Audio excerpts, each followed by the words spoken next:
Everyone. Welcome back to another episode of Small Biz Stories. And you've got me, your host, Dr. LL, here with Nathan Yeung of Find Your Audience. And you're thinking, that sounds like a problem I have. This might be a good episode to dial in. You betcha. He's got everything from the consumer psychology angle to marketing, what you should do and not do. Nathan, welcome to the show. Thank you so much for having me.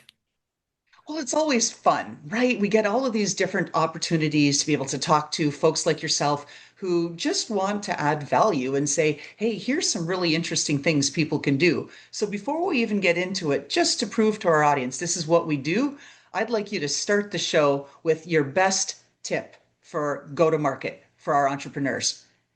The best tip I can give to anyone is perfectionism is going to be the biggest failure you have when you go to market. There is no point for you to try to bring to market a product or a marketing campaign that's 99% perfect. It's just not worth it.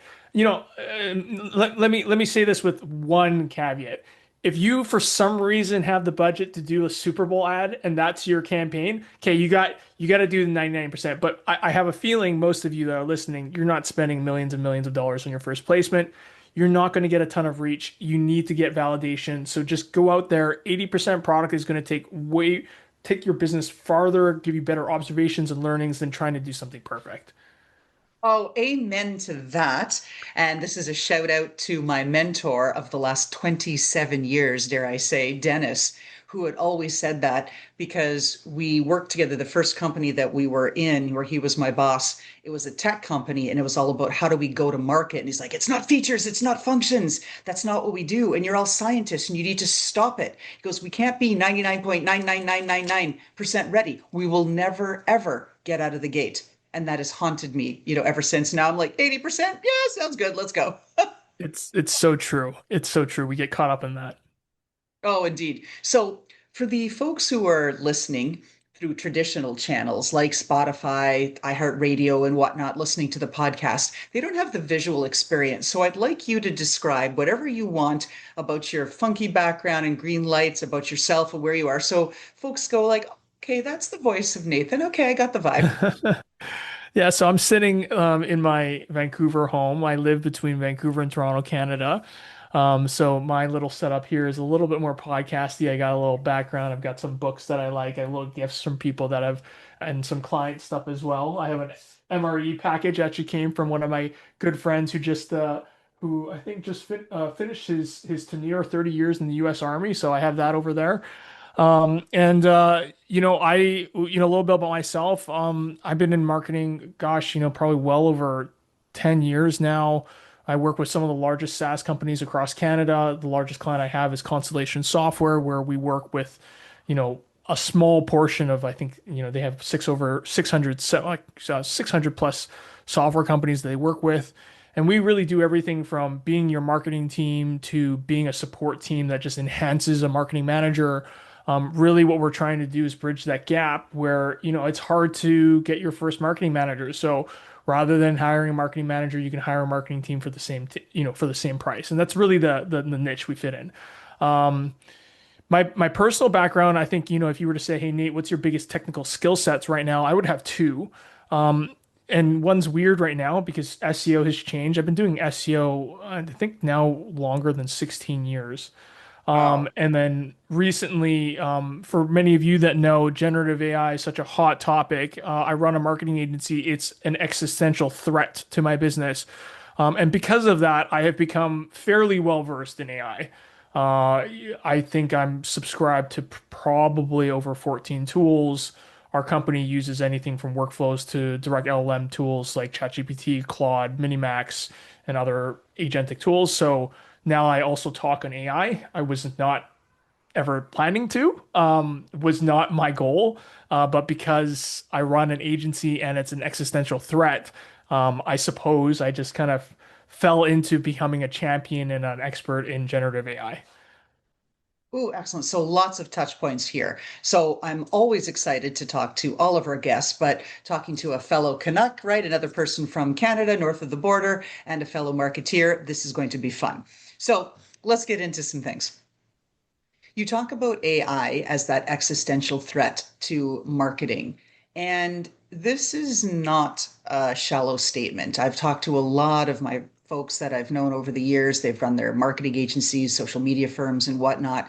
They are constantly having to pivot, but all of them have said that in the last year, they've had to pivot like sharp right turn, trying to figure out what it is because a lot of their clients are saying, well, yeah, I can just use AI for that. I'll create the images, it'll auto post, it'll set everything. I don't need you. Everything's perfect. What are you really seeing with respect to the results of AI generated content and posting versus human generated content and posting? So I think right now there's still a small opportunity where, and I say opportunity, really what I mean is a little bit more runway for agencies to feel like AI is not going to take their job. And the reason I say that is because there's a ton of, I think LLMs are plateauing a little bit, and I predicted that a couple last years, and I've been wrong, so don't hold me to that. But I think when you think about, there's a lot of benchmarks that talk about how many focused hours an AI tool can do right now. And when ChatGPT came out, the benchmark was it can do like a minute long focused task really well. And then that progressed to 30 minutes. And I think right now we're at somewhere like 2.5 hours, to up to 4 hours. And what's really scary is that the difference between that 1 minute and that 4 hours, in my opinion, is the level of expertise and the complexity that is required. So when ChatGPT first came out, it could give you a caption really well. And now, where we are with complex reasoning and agentic models, we now have the ability for it to do a campaign. We have the ability for it to develop captions and copywriting towards that campaign. It has the ability to break down that campaign into multiple elements, and now it's able to do that 2 to 4 hour focused work task fairly well. Now, is it producing a 99 or 100% product, which I still say still needs a bit of human touch? No. But is it getting you to pretty darn close to an 80% product? I'm going to say yes. And if LLMs continue to progress, and which they will, is it going to get close to 90% in the next year? I'm going to say yes. And I'm going to say that that's going to continue being the case. And so what I'm seeing is a lot of companies think it's easy. It's not.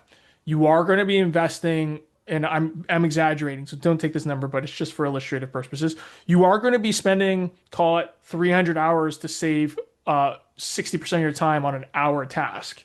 So don't think you're going to go in on an LLM tool and solve that 1 hour task in 1 hour. You're not. You're going to spend, I'm saying 300. It might not be. It might be 24, hours of focused work to solve that. But regardless, it's going to be a decent amount of work. It's not a turnkey solution. And so that's what I'm seeing. There's a over indexing of an overconfidence bias, as we were just talking about this, that these tools will solve things. They will, but it's taking a lot more effort. And a lot of companies, one, don't enable their staff well enough to do it. And two, they give up too early. And essentially they don't bother because right now all the tools do certain things very well. So you actually have to use a workflow. And what that really means is, or that's a fancy word for, you're going to use multiple tools to get the outcome you want. There you go. So, uh, where to even begin? So, there's a few pieces within that, right? Number one, first, no AI tool that I've seen is out of the box and ready to go. And I have the opportunity, I get invited to beta test various tools here and there. And I always come back with, good, but. And so I want to share that with the audience on what is required. I know I hear from a lot of my clients who are trying to set up these AI automations. Oh, guaranteed it's easy, whatever. And then the software that they bought includes 8 hours of customization or setup. And the 8 hours is basically just trying to find time to schedule meetings. And then, like, oops, sorry, we're almost out of time. We did an intake discovery call and DIY. You're on your own. Here's some resources. Here's our library. Go figure it out. And then the clients get overwhelmed and start spinning. It's not that they're not good tools, It's just the amount of customization and integration, and then the learning curve to actually use it effectively and efficiently is way, way, way higher than anyone's letting on. And so I'm glad you've highlighted that. Say a bit more about that, Nate. Yeah, it's just that, a lot of, again, like they think that it comes out of the box and they get frustrated. I'll give you a good example. Um, I spent, I'm gonna say 5 days to figure out how I can put anyone, and I really mean anyone, into any style image, whether you want to be in Harry Potter or Star Wars or Star Trek or Mission Impossible with, I'm going to say, 95% accuracy to your face. And this is not using something called Comfy UI. So just so everyone is aware, there are other tools where you have to have it locally, and that's a pain, and then you have to get a server. So I'm trying to use everything online because my point is to get it scalable for my team. And it took me about 5 days to figure out a workflow. And now, if you were to ask me, learn to do that for you, I could probably do that in about 15 minutes. I could put you into any environment without any images, like just your face. So I could take your screenshot right now, and I could put you into any environment, and I can make it pretty darn close to your face. Um, and it took me 5 days to do that. If you were to ask a designer to do that, I'm going to say that's at least, you know, reasonably a full day's worth of work. So 5 days to replace a full day's worth of work, which now I can do about 15 minutes. Most people are going to spend about 3 hours and say this is bunk, doesn't work. So I give up. And so I think it's right. People just you just have to go with the expectation. It's not one tool that's going to do everything for you. No, and I'm in the process of writing a graphic novel with my mentor that I mentioned earlier in our podcast. And same thing, he's like, well, okay, LL, so you're pretty quick with the AI and the tech and all this kind of stuff. Go do. It shouldn't take you long. Let's meet in a couple of days. And we met, and he said, okay, where's the graphic novel? I've written chapter one. We worked on that together. That's all edited. That's ready to go. Show me it rendered. I'm like, are you kidding me? I haven't even standardized the characters yet because you can't get consistency with respect to the images. You get one, you finally get a character you like, and then you say, recreate this character wearing the same clothes in this pose, blah, blah, blah, add some of the details. And then what was really weird is the characters kept coming back because I was using Disney Pixar style, and they kept coming back with these funky apparitions of these little cartoon monsters that had big googly eyes. So the big googly eye characters would be in the arms of the character. And I'm like, what are we doing? And Yeah. to your point, it took me three different tools where I feed it into one AI tool, put it in another, render it, make modifications, edit it, and spit it out on the other side, and then enter it into Canva into a set of templates that I've created to be able to load the different frames and put it. I mean, it's just you need 10 different softwares. You do. And if you want to get that 95% product that you kind of assume AI will do, that's exactly what it's going to take. Yeah, there we go. Now, let's flip this around. So, I think there is a place for AI in all of this. And as much as it poses an existential threat, really, to society as we know it, particularly small businesses, and you look at even Mark Benioff, right, the CEO of Salesforce, he's on a mission to create the world's first autonomous digital workforce. And he's doing it with Agent Force. Agent Force is taking out thousands of people with like every swath. So there's a lot of threat there. So we've all got to find a way to get ahead of it and then use it to our benefit rather than be completely left behind, right, in this era of great replacement. So let's move on. So the consumer psychology is something I think is really fascinating in your background. What do people think is happening with respect to consumer interest and consumer intent? But it's not. Like, I think what do we have wrong is the vendors were like, yeah, I think my customers will buy because, but we're totally, totally way off base. That's great. I think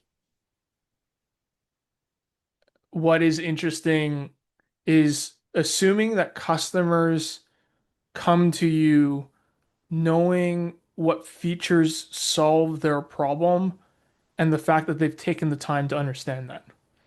Um, and I think a lot of the times that's why you'll see comparison tables is because it's actually an education tool. So for anyone that has ever, for any of you small businesses that have, call it low ticket items, call it sub $100, that's a quick transaction. There's not a lot of thinking involved around there. But if you start looking at any SaaS company or any service company that's selling anything but, 5, 10, 15, $20,000 a month, you are going to have a little bit more requirements. And the fact is that when you have more requirements, people tend to have a bit more diligence in trying to understand everything that you do and how that actually is going to drive them towards that outcome. And I think as vendors of any sort, whether you're a SaaS or a service, I think we have a lot of assumptions to assume that they actually know. They actually know exactly what features solve what problems. And I'm going to say that's actually completely incorrect. And that's the reason why there's certain industries where there are nuances called brokers. The whole brokerage model in itself is actually the fact that people don't actually have the time to do the diligence to understand how to make a good decision. A broker is actually just filling that gap because people don't actually have time. So, for example, if you are building a house, how many contractors are there in your city? Probably like four, five, 600. How are you possibly going to normalize all four or 500 to make an intellectual decision? A true, fully diligent intellectual. It's not possible. You don't have enough time. And so, as a vendor, you have to go in with the mindset, actually assuming they have no idea what they're thinking about, and you need to create a frame for them. And I hate this term because there's some people that talk about this in relationships and frame. I'm just going to say framing is creating a box of expectations. And what you are trying to do is, in the consumer psychology perspective, you are trying to get them to actually self-confirm a belief. And you do that by giving them choice. Oh, that sounds weird, giving them choice.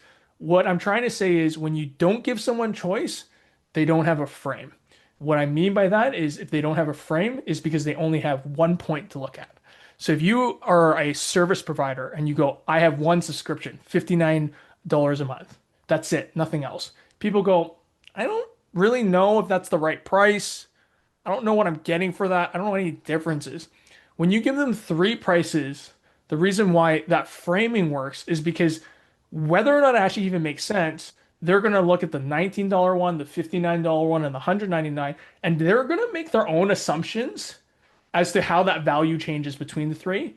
And then they're going to say, oh, I actually want the 199. And so what has happened between the example where you only have one choice and three choices is in the one choice, you are forcing them to make a choice. In the three choices, they are confirming and being comfortable to make the choice themselves. And this is again going back to the idea that people don't actually know what they want. You, as a vendor, have to do your best job to create a comfortable frame for them to navigate that decision for themselves. And a lot of companies don't always think that way. Ooh, so I want to pick this apart. So, on the concept of frames, I didn't think you were going there with respect to frame. So let's talk about where you went first, offering three different price tiers. We see that often in software packages, and it always says most popular choice, which of course is the one in the middle. And when I look at that, I think, that's too much. You've got entrepreneurs, small business owners who are already overwhelmed with the tens of thousands of choices they have, for example, in a digital marketing solution, a CRM, a this, a that, whatever it is. And now you're giving them three choices to buy. Don't I just want it to be simplified? Here it is. Here's the thing. Here's the price. I want it or not because of the whole conundrum of choice. Tell us how that factors in. Yeah, so kind of the best way to put it is it's a little bit like when you go to the store aisle and you look for Tylenol for your cold. And I don't know, and I please, if everyone's listening, please do this. Go look at the Tylenol, look at the price differences, pick it up, take the time to pick it up. Look at the ingredients and ask yourself, does it actually warrant the 50% increase or even sometimes a 100% increase in price? And likely it's not. And what this is really is that when someone when someone's looking at your pricing page and they're ready to press that button, generally speaking, they're already in the belief that they're going to make this purchase. They're pretty ready. And what you're trying to do is you're trying to get them comfortable and not force them into a frame.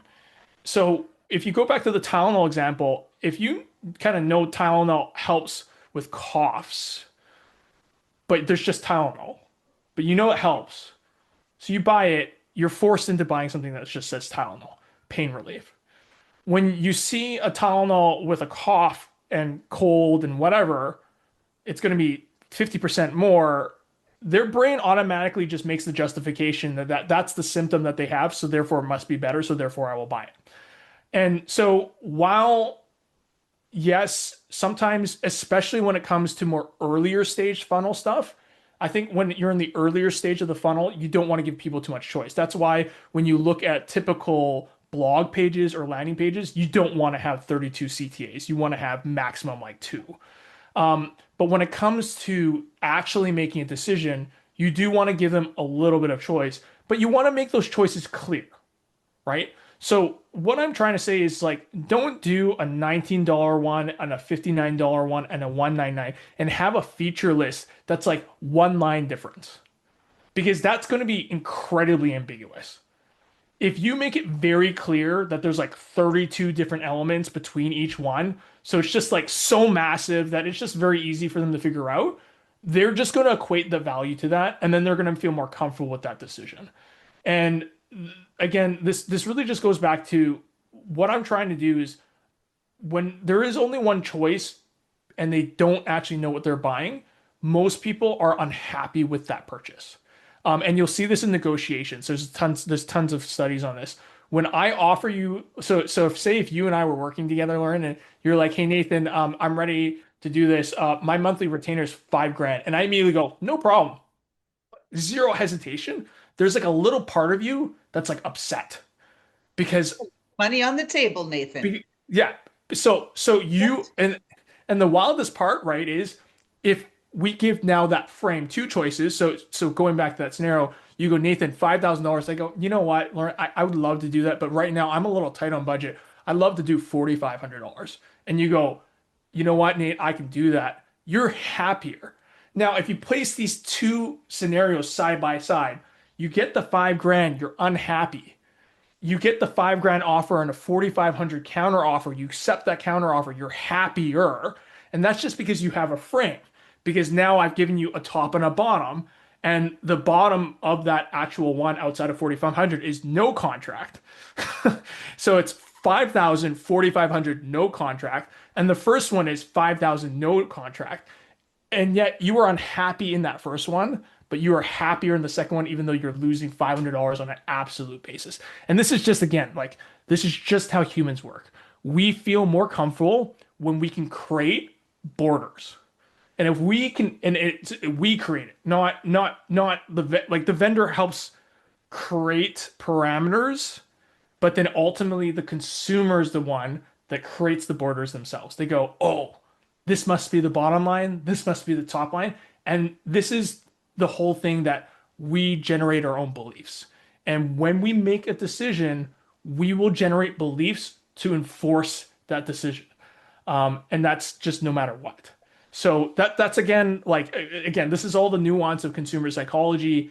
And that's why I think price anchoring and price framing is so important, because price in itself, just that number, can help people feel comfortable with the decision. So when I think of frame and I'm positioning something, buy it from me, from a client, from whatever else, just marketing really 101. And having been in tech for, well, I always say like since the dinosaurs roamed the earth, right? Silicon Valley, from the rise of .com to .bomb, I was there, going on 101 when you couldn't go anywhere. It was a parking lot, and then you were going 80, no problem, right? So having gone back in time to that, it was always first about like features and functions. And then somewhere around maybe the 2010s ish, I don't know, don't quote me exactly on the timeline, but after about 10 years of having software features and function shoved down our faces, we all said, I don't want to get into a features or function war. I want to be focused on outcomes. And for me, that's the frame. But where I still see so many comparisons happening is that it is a features functions war. Oh, by our CRM, this is how we compare to our number two, competitor or number one competitor. And I'm curious what the consumer psychology is behind that. Is that good for us to see those comparisons? Or are we at a stage now with the busyness and the state of overwhelm and the complexity in our world that, like, just show me the frame, give me the solution. It's this, it does this, wonderful. It'll, make sliced bread for me, wonderful. I want it, I'm in. And then I'll look at what price point I want. Is that like, where are we on that continuum? I think we're it's still there. And I think the best way for me to frame this uh Fun, but is yeah. is we go, in the world of too much information, does this really make sense? And I'll go, yes, it still makes sense, but it only makes sense if you tie it in with where you land as a leader in educating your consumer. And this goes to, why does it matter to be first? Because because so say if I was I'm using something ambiguous. Okay, let's use something ambiguous that's a commodity that we all know, but we don't really understand. Paint. Like latex paint, all these kinds of different paints, water resistant paint. There's all these different paint. If you really think about it, it's a daily thing that we have to deal with every single day. We see it everywhere. But do you and I really know the feature benefits between different paints? Absolutely not. But for some reason, if the first company that I land on is, I don't know why I'm blanking out on Bear. More paints, Is it Glidden paints, BURE? Yeah, Benjamin Moore. There's Benjamin three. Moore. So if I land on Benjamin Moore, okay, so for whatever reason, the first company when I go shopping is Benjamin Moore, you spend the most time usually with that first company. And what that allows you to do is allows you, the brand, to set the frame. Now, if Benjamin Moore has this more complex formula that does X, Y, Z, and says it does water resistancy and blah blah blah, and you don't have to do one coat and you don't have to do primer, all these things. Guess what I'm going to do when I go look at any other company? I'm going to measure it against what Benjamin Moore told me to measure against. And if you don't match that, I'm going to go, oh, this is kind of weird.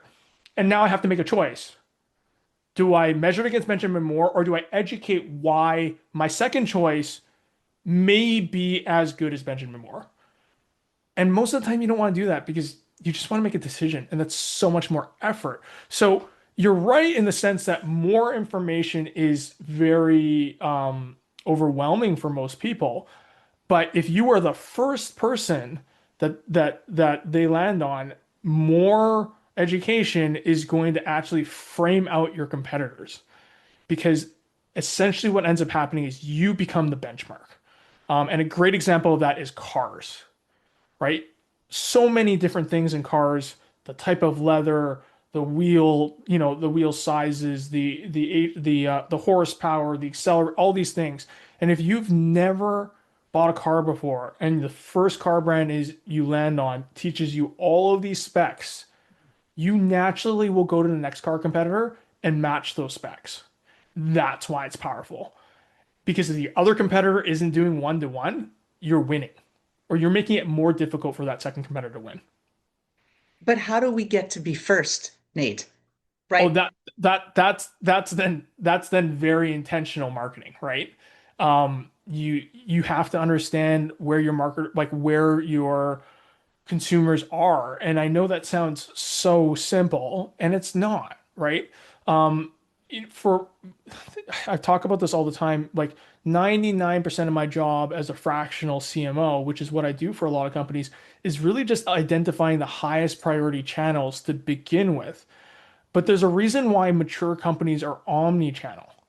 That's because the way I explain it is that if you look at the world of distribution, whether it's TV, podcasts, LinkedIn ads, Facebook ads, Spotify ads, whatever you want, it captures a pool. And in that fishbowl is a portion of your market. And in that portion of your market, there's a portion that actually gets influenced by the advertisements in that channel. And what essentially happens is there are channels that are cheaper and larger with a lot of people who actually are influenced, and that wants to be your first channel. And you want to saturate that channel until you can't squeeze any more juice out of that lemon. Once you do that, you have to find new channels of scalability. And that's why mature organizations are on LinkedIn, are on Facebook, are on Instagram, are on TikTok, or they have a community and they're an association and they're all these places because essentially what you're trying to do is there is a world which you like to call TAM, but there's a part where I like to call accessible TAM, and it's how much through your current channels are you actually accessing of that total addressable market. So sorry, I use the acronym that's TAM. Sam, And Sam, Som, right? pardon me? Sam, Som, right? Total Yeah, addressable market. Yeah. yeah. Serviceable, And addressable. Yeah. And so you have to understand your channels and you have to, again, test to see if it works well for you. Um, and that's how you get first, right? There's no the only way you will ever shortcut this is honestly if you work with an agency that's likely in the exact industry you've worked in and you are starting up a competitor and for some reason they got fired and you get to use them and they have 2 to 3 years of experience of literally executing that one market. That's the very few times you'll actually see results fairly quickly. But if you are a startup and you're doing this internally, either A, you're hiring a marketing manager from a direct competitor and you're bringing them in, they're bringing all that knowledge, or you are testing and you are validating And grinding. and branding and Right. branding. Well, And then there's a whole consumer psychology thing about that. Like how do you brand, how do you become memorable, and how do you, maintain being mentally available for people, which then comes to memory practices and things like that and creatives. So that it's a good question. It's a complex one, but I think the first thing is just like knowing where your market is. when I was in Silicon Valley and worked for Sun Microsystems / Oracle, Scott McNealy always said, it's better to be second, not first. And his example that he always gave, I'd rather be Pepsi than Coke, because Coke blazed the path. And having lived on that bleeding edge of technology evangelism for most of my career, lived and died on that edge, in fact, where you have to teach the world you need Coke. You want this brown, sugary soda. You do. You absolutely do. And then you can come in as Pepsi after when the market's been established, undercut it, do some slight difference, and then win people over that have already been convinced they need to buy Coke. And so I just think it's just kind of interesting. And that's sort of always stuck with me where I think, okay, then who do you shadow? And as a marketing tactic, I've given that advice to small business owners and entrepreneurs and said, find a marketing page, a marketing like social media approach, a campaign that you really like. Don't blatantly copy, of course, that's not ethical, but go learn from it and figure out what are the key pieces? What do you think's working for it? And then how do you replicate those pieces that are working?